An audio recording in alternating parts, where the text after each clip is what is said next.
Thursday. This is Banfield. I have some really interesting news about Bryan Kohberger and the Idaho murder trial. So if you've been following this, you know that we've been gagged under a gag order for, 2.5 years. Been very frustrating not knowing what's been going on in this investigation. And oh boy, do we know stuff now.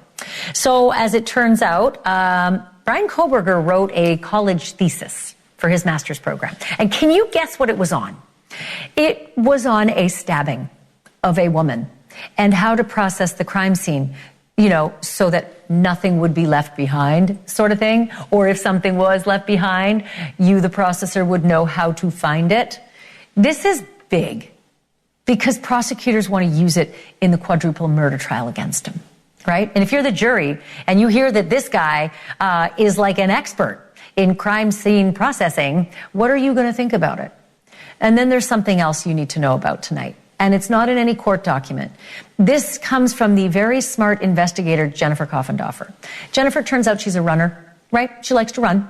And she's also FBI, right? So when she heard about this whole murder in Idaho, 2 years ago, she started looking up the runner's app, Strava. And she found Bryan Kohberger on that runner's app.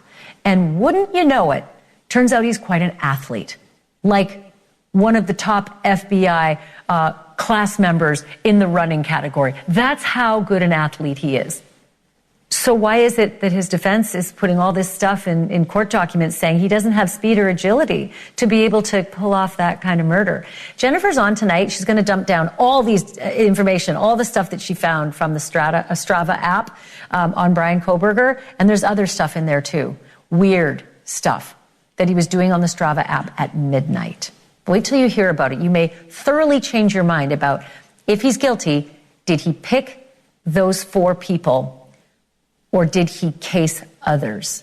It's fascinating stuff. Also, if you lived through the 90s and you were a fan of Selena, let me just tell you, it was a gut punch when she was murdered. If you did not, and you do not know Selena, do yourself a favor, listen to her music. It is amazing. And know this, she was like the Tejano Taylor Swift. She was massive. I used to listen to her music in Texas, and everybody loved her. That's why everybody hated her killer. And that killer has been cooling her heels for 30 years in prison, and the 30 years were up today. Would you like to know what happened to that killer when she went before the parole board? I have all of that for you tonight and the backstory on just what a big deal this was, and the news that Yolanda Saldivar got today. And also, I like love notes. I'm no different than anyone else. And you know who else I think would like to get love notes? Luigi Mangione. Yes, I know he's been getting so many jail letters, but it turns out someone tried to sneak something into him a different way. Heart-shaped. Those notes, like Valentine's. And they tried to do it in a very illegal way. And those notes were found. What did it mean for Luigi Mangione? Did he even see them? And what does this have to do with the Argyle socks that he was meant to wear to court and chose not to wear in favor of bare ankles that went viral? All of that is ahead. Do not go anywhere. It's a big night. Let me start with this, though. Writing about murder does not make someone a murderer. If it did, I and everybody who works on my show team, we would be doing hard time by now. Studying murder, covering murder, blogging about murder, even thinking about or dreaming about murder. They may not be the most wholesome pastimes, but they are not crimes. That said, if a suspect who's already tied to a despicable murder, or say 4 despicable murders through DNA and a witness description and cell phone data and surveillance video, if that person also happens to have written in great detail about a similar murder 2 years earlier, well then, my friends, that writing may just come back to bite you. And if the state of Idaho has its way, it will in the trial of Bryan Kohberger. In that massive batch of court filings that fell into our lap yesterday, and by the way, we are still digging through them, prosecutors have revealed that they are more than a little bit interested in a 12-page paper that Kohberger wrote when he was studying for his master's degree in criminal justice. That's what he was up to in 2020 in Pennsylvania. He was writing a thesis, and the title of that thesis, Crime Scene Scenario Final. It details the stabbing death of a woman in a trailer park and the investigation that follows. Bryan Kohberger did this for a course called Psychological Sleuthing. And one of Kohberger's classmates described it like this.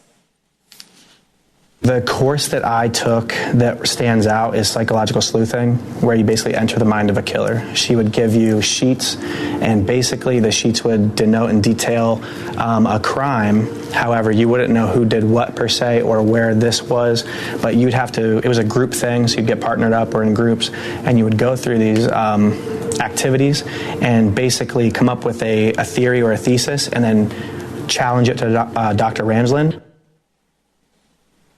The prosecutors note the similarities between Bryan Kohberger's paper, which may or may not have been based on a real case, and the very real murders on King Road. At trial, they say that the paper would show defendants knowledge of crime scenes. I, for one, cannot wait to read how Kohberger's lawyers are going to fight this. To date, when something drops, like all these documents, they attack virtually every single scrap of evidence that the state puts forth. They say it's either irrelevant or it's inadmissible or both, and that's what they're supposed to do, right? That's their job. But virtually every single time they've done it, they've lost. Their latest claim is that Kohberger's developmental coordination disorder makes him physically incapable of the crimes he's accused of committing. But tonight, we know that a fitness app that he subscribed to recorded him running a mile in, are you ready? 6 minutes.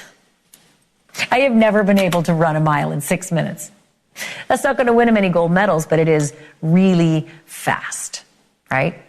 The app also shows that Kohberger was not running in a straight line.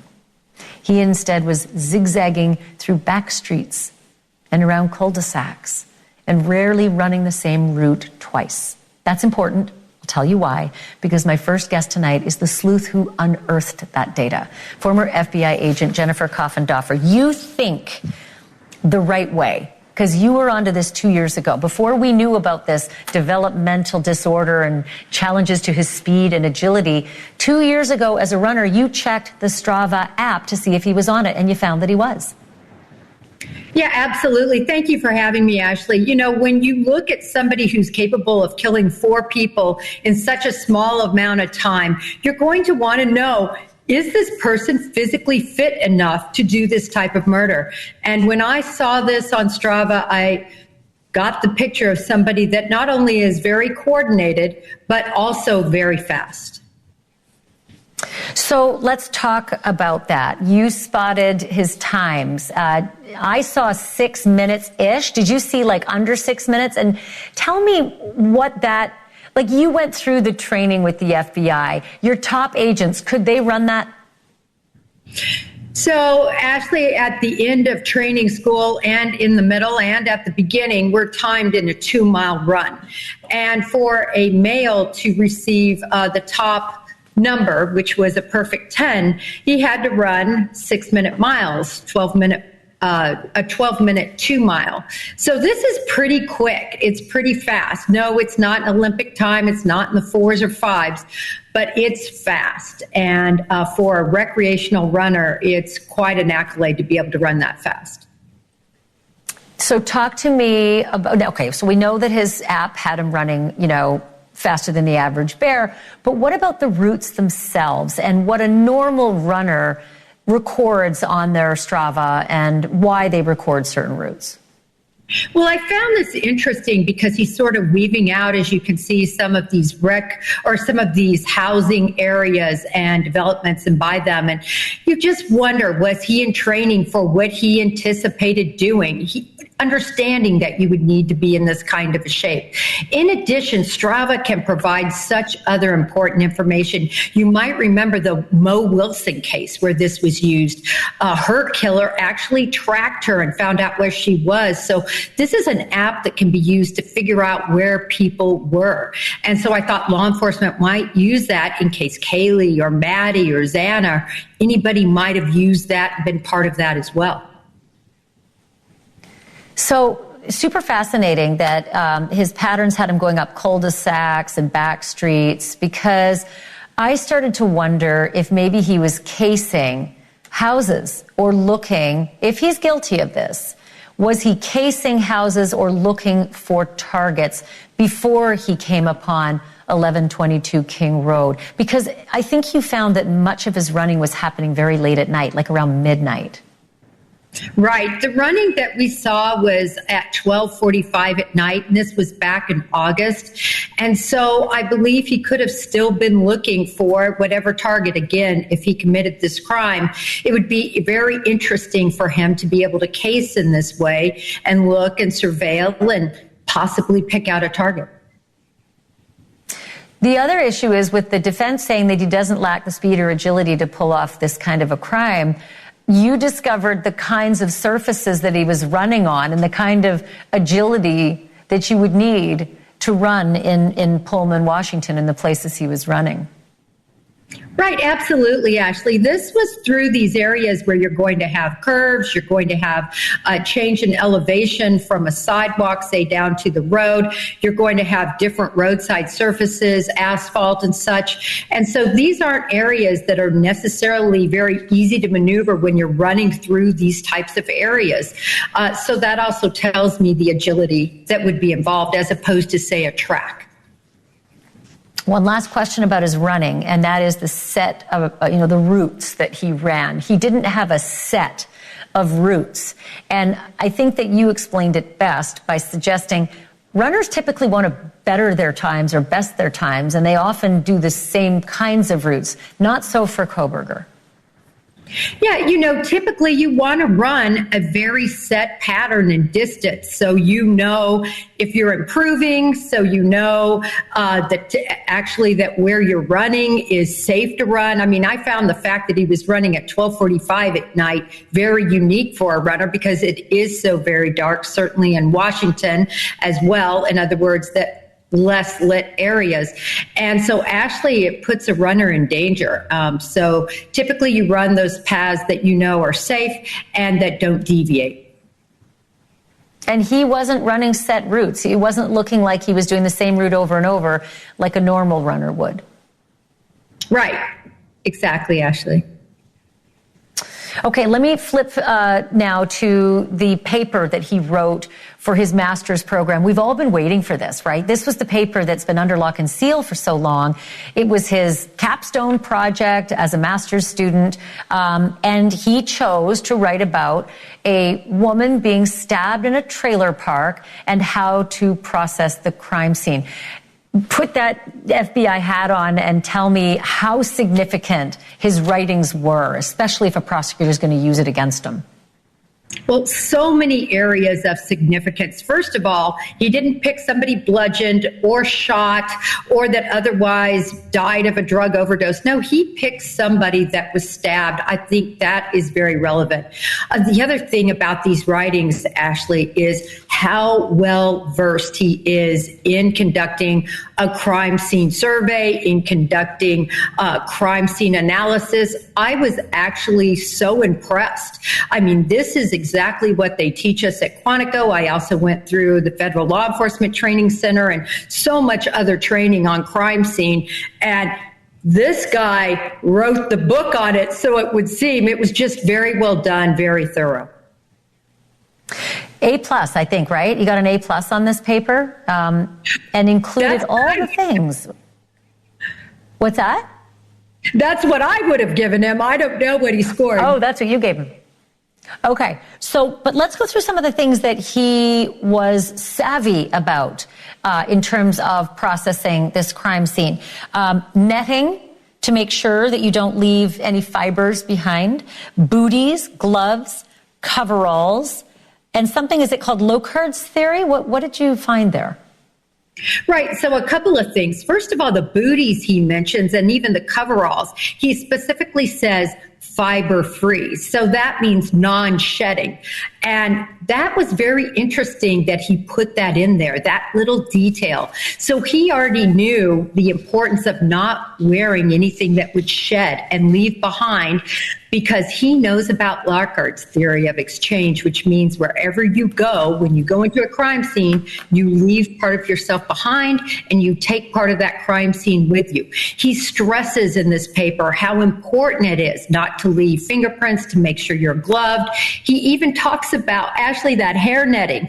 I have never known anyone in their crime scene kit to have their hairnet on, but he was thinking about that. Wouldn't it be fascinating if they find out he used one in this crime?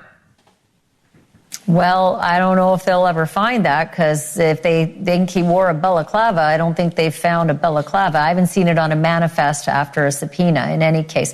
Oh, Coffindoffer, you're so good at this. I thought it was interesting when you thought about the Strava 2 years ago, but when the defense said that he wasn't strong enough with his motor skills to pull this off, man, that just it blew up. That was just huge. Thank you so much for doing this and for sharing all that information.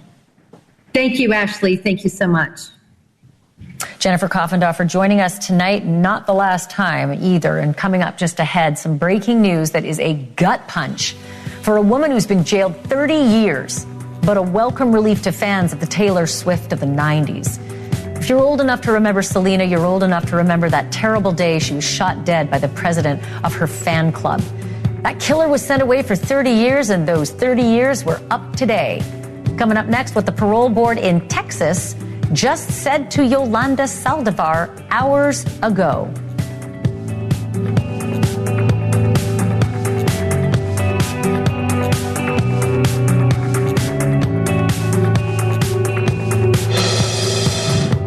Thanks for listening to NewsNation on the Go. I'm Chris Cuomo. This is America's fastest growing cable news network, delivering fact-based, unbiased news from all sides. Big breaking news tonight, and really lousy news if you're Yolanda Saldivar.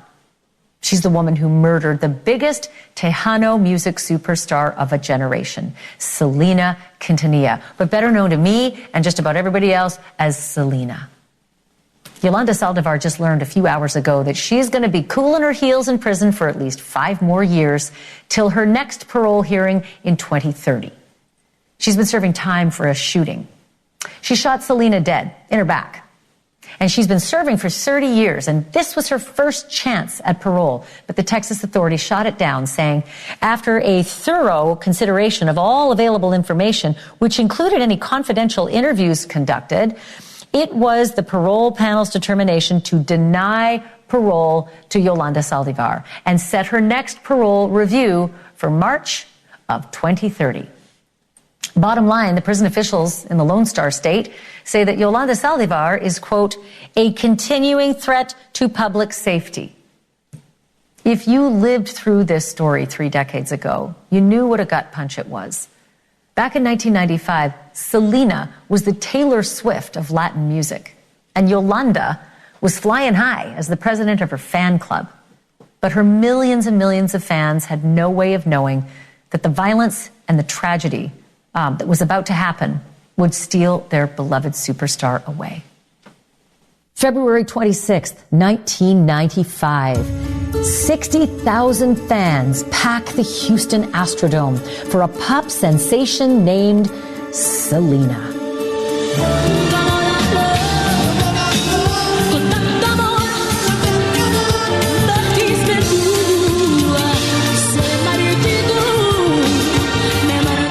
Selena Quintanilla Perez was the 20-something queen of Tejano music, and queen may be an understatement.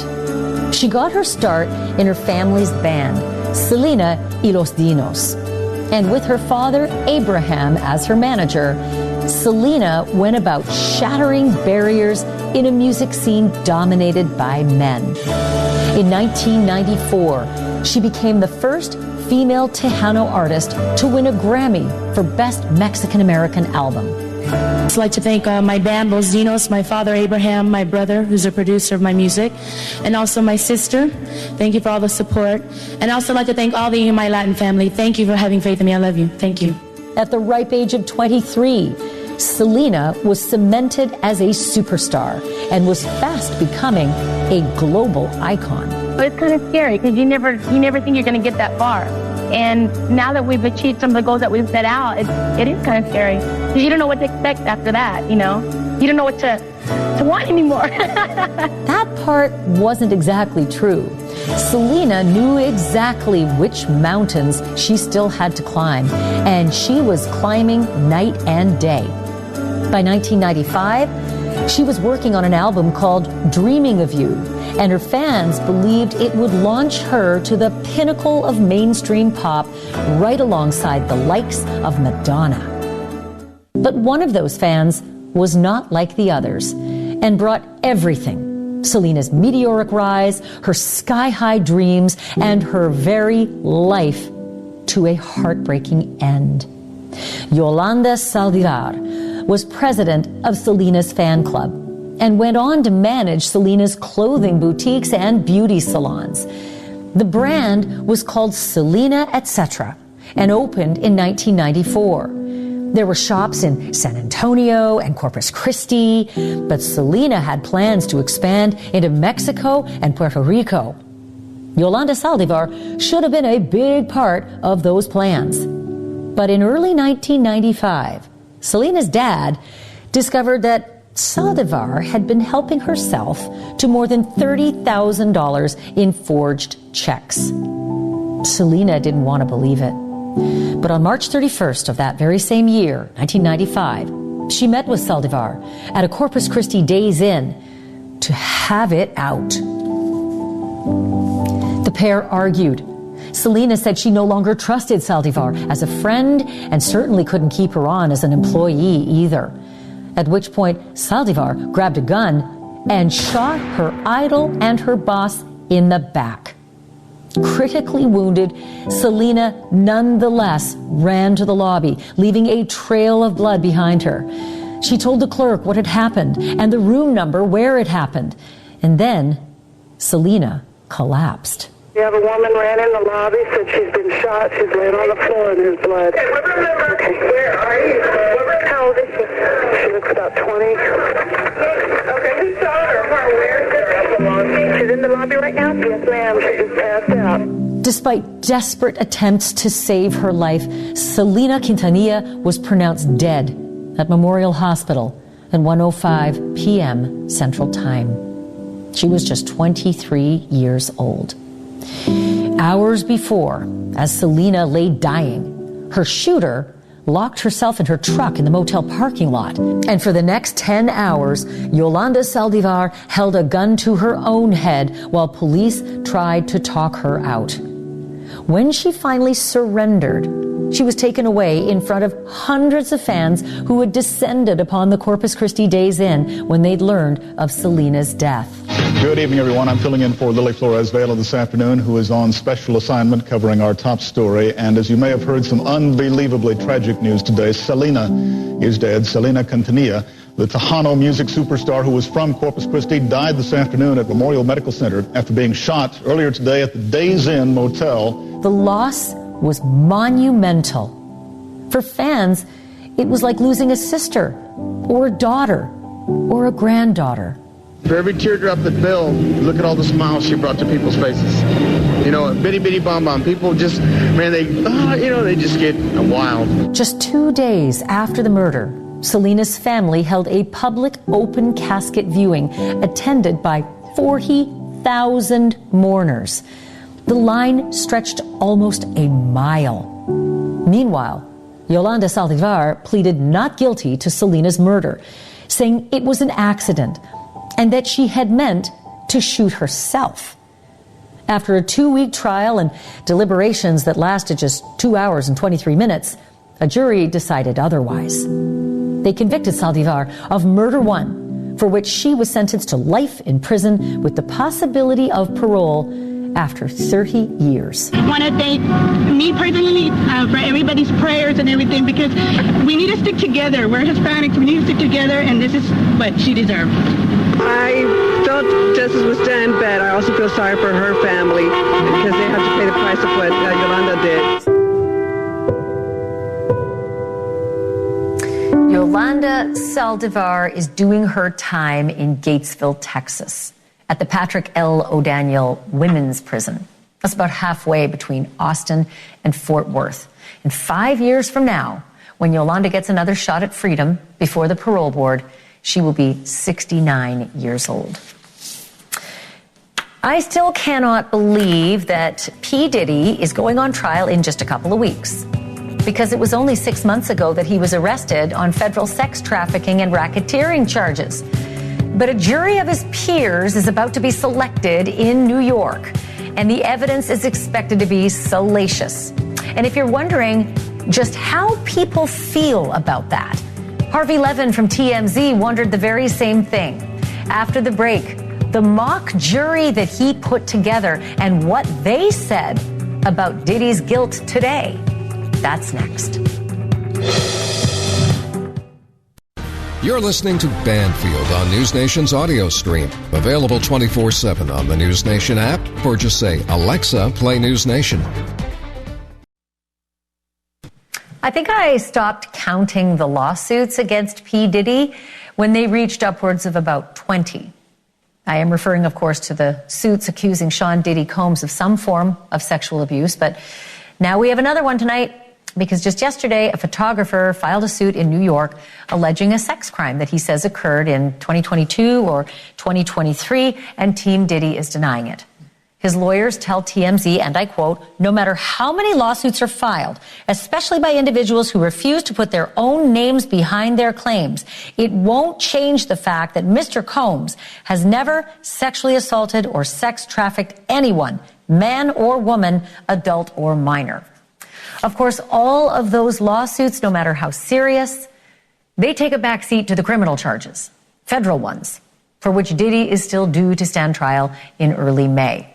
The feds accuse Diddy of racketeering and using threats and coercion to engage in sex trafficking. But is a jury going to buy it?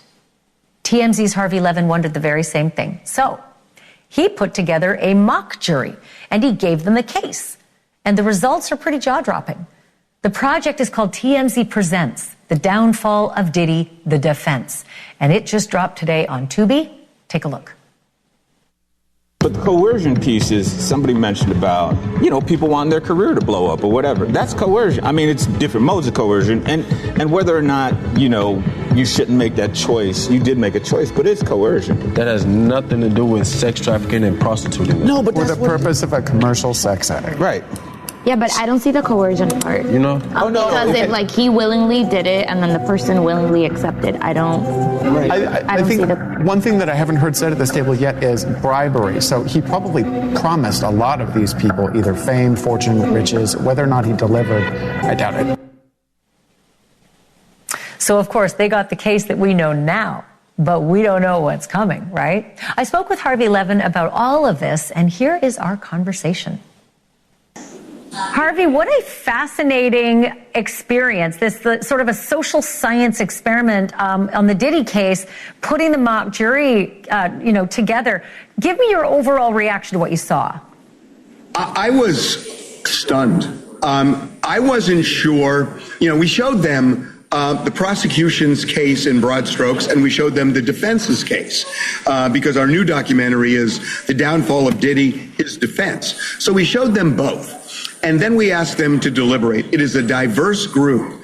And I wasn't sure how they were going to dig in to the 3 counts against Diddy. We're talking about racketeering, sex trafficking, and the Mann Act. And I wasn't sure if they'd grasp it, if they'd understand it. And I'm telling you, Ashleigh, they drilled down and they hit big issues. And if you think, as many people do, because of what they've heard, that this is going to be a slam dunk for prosecutors, if you look at this mock jury, it's not. It is not. They had all sorts of questions about consent, that the 3 alleged victims here are ex-girlfriends. And there were some jurors who were raising the issue. How can you show coercion or duress when somebody is in a long-term relationship with him? We raise issues, or they raised issues about the racketeering charge, which requires proof of a profit. And there were jurors who were really questioning, what kind of profit did Diddy make off of all of this? So they really got into it, and they end up voting. And I'm not going to reveal the vote, but it is super interesting. Well, so what I'm always fascinated in is when I see mock juries coming up with these thoughts, it's, this is the fly on the wall. You want to see what their thought process is with the evidence they have. And that's the key, I think, at this point. I think prosecutors have held a lot of cards, because you and I both know that federal prosecutors almost never charge a case unless they know they're going to win it. And they have, like a 95% success rate. What does that tell you about this? Well, you're right about that. A couple of things. One is, as some of the people we talked to said, this is the best time for a lawyer to defend somebody in a federal prosecution, because the Justice Department has been under attack by both sides. Joe Biden attacked it for Hunter Biden.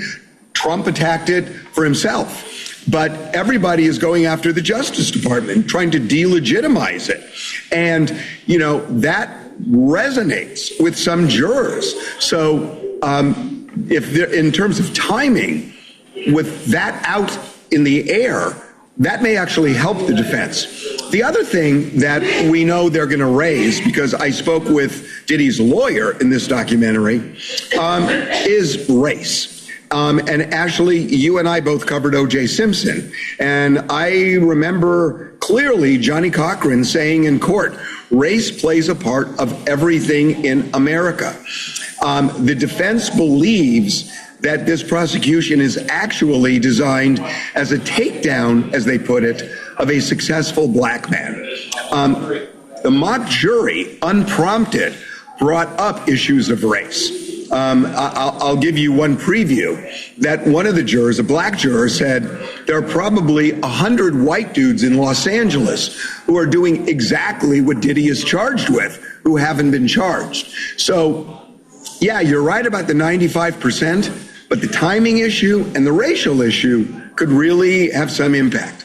Diddy has done a lot while in the federal lockup to try, as prosecutors say, to taint the jury, to do things to show he's a loving family man, to send out I don't know if it was his intention, but Kanye, recorded a FaceTime, or at least a phone call on camera with Diddy in lockup that made them look like, great business partners and a wonderful mentor, etc. A lot of that has to do with getting that kind of an image out to the public before they pick a jury. Do you think it's going to actually work?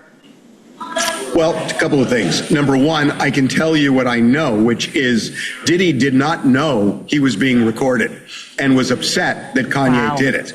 So it wasn't at Diddy's behest or even with his knowledge that this was recorded and put out. That's number one. Number two, Ashleigh, you and I both know the idea of tainting a jury, certainly, tainting a jury by showing you're a family man, that doesn't taint a jury.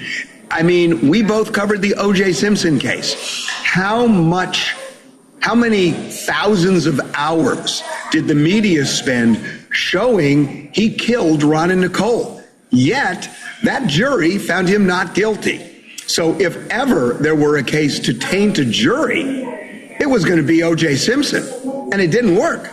So the idea of saying, you're tainting a jury because you're talking about your family, I think is kind of ridiculous. He does say in that tape that he believes he's going to get out of this. He thinks that he's got a strong case. How is the defense spinning that? Are they keeping their cards close to the vest? Why this optimism?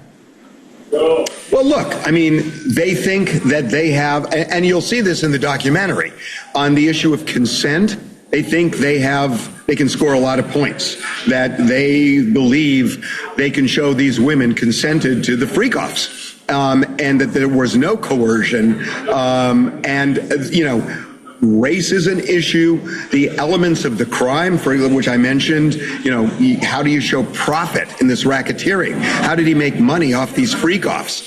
It doesn't really, that's a tough one.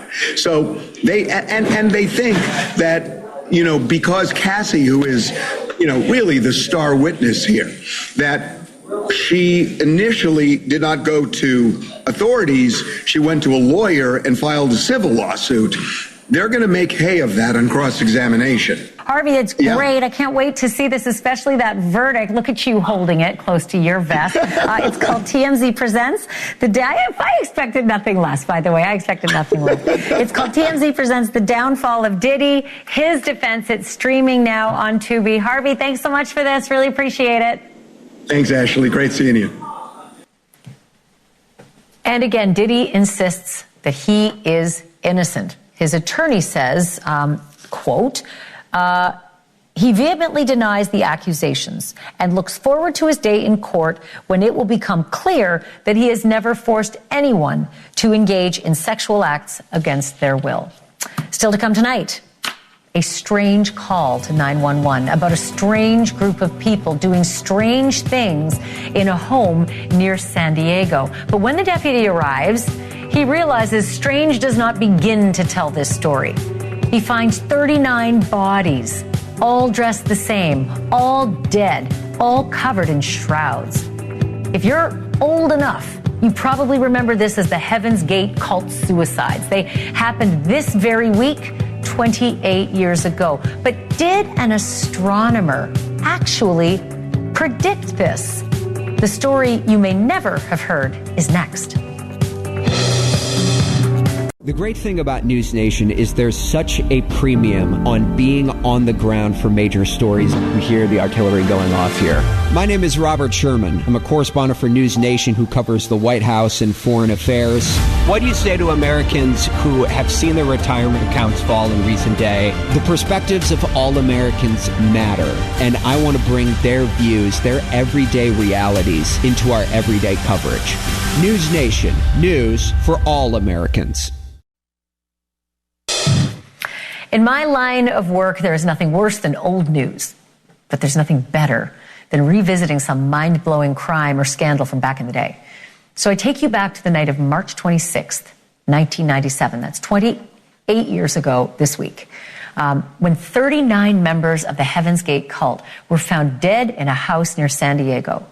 They were all dressed in matching black tracksuits and matching black Nikes. It was weird. And the chilling details spilled out over the next few days, and our NewsNation affiliate, KSWB, was there for all of it. Every time you turn the corner, there seemed to be another body. All lying on beds, mattresses, or cots as though they had just gone to sleep. The authorities say that the cult members took their own lives over a 3-day period, 15 on the first day, 15 on the second day, and 9 on the third day. 21 women and 18 men were found wearing Nike shoes and tracksuits with special Heaven's Gateway team patches, bags over their heads, purple shrouds over their bodies. A horrifying scene discovered March 26th. 39 people believed God was an alien traveling in a spaceship in the trail of the Hale-Bopp comet.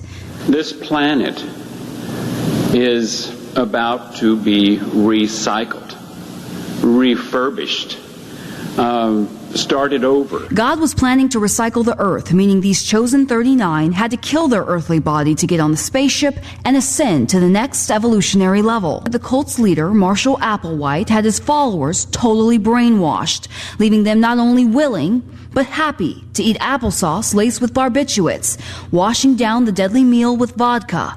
One member uses her final words to explain why. I think everyone in this class wanted something more than the human world had to offer. They were seeking some type of goodness, some type of rightness that they did not feel in this world. Remember, all the women had the men's haircuts as well, all part of the cult teachings. Those killings sent shockwaves around the world, but they were not a shock to everybody. Dr. Alan Hale was one of the 2 people who discovered the Hale-Bopp comet, and he told a scientific convention well before the outside world had ever heard of Heaven's Gate cult. He actually predicted that, quote, "We are probably going to have some suicides as the result of this comet." And after the tragedy, he added, "The sad part is that I was really not surprised. Comets are lovely objects, but they don't have apocalyptic significance. We must use our minds and our reason. I'd like to think we've learned our lesson, but you and I are never going to know, because the Hale-Bopp comet is not going to pass this way again until the year 4385. And still ahead, I love a good love note, just like the next guy, but there's a time and a place. In a New York courthouse just minutes before a murder appearance, not exactly ideal. Then again, fans of Luigi Mangione are known for going all out, and this time they knocked his socks off, almost literally. A closer look at some smuggled valentines that were sent Luigi's way. Next. Thanks for listening to News Nation on the Go. I'm Elizabeth Vargas. We're here for you 24/7 on the News Nation app or on your Alexa. Just say, play News Nation. Locked up defendants often get to change out of their jailhouse jumpsuits and into street clothes for court hearings. But a little something extra was slipped into Luigi Mangione's luggage before a court appearance last month in Manhattan. Somehow, somebody smuggled these. 2 pink heart-shaped notes, one for Luigi himself and the other one to someone named Joan. They were found tucked into the cardboard packaging of a brand new pair of Argyle socks for Luigi. The first note said to Luigi, quote, "We are all rooting for you. Keep your head held high and know there are thousands of people wishing you luck. From r/Free Luigi." That is a chat room on the social media site Reddit. The other note, addressed to Joan, reads, "Thank you so much for trusting me and helping me navigate this entire disservice. You are amazing, and I am grateful," with a cute little hand-drawn heart. It is not crystal clear who this Joan is, but that is the name of a woman who speaks for Luigi Mangione's legal team. She will not confirm or deny that the note was for her. What we do know, though, is that Luigi Mangione hated the Argyle socks that were bought for him. Hence, he chose instead to go like this, naked ankles with the shackles over top, something that caught everybody's eye, and that photo went absolutely viral. Whoever wrote the notes should not expect to hear back from Luigi, though, because a judge is allowing him a laptop in the prison, but only so he can read documents and watch videos related to his murder case. No internet chit-chatting. So there's that. And that's us. We're done for tonight.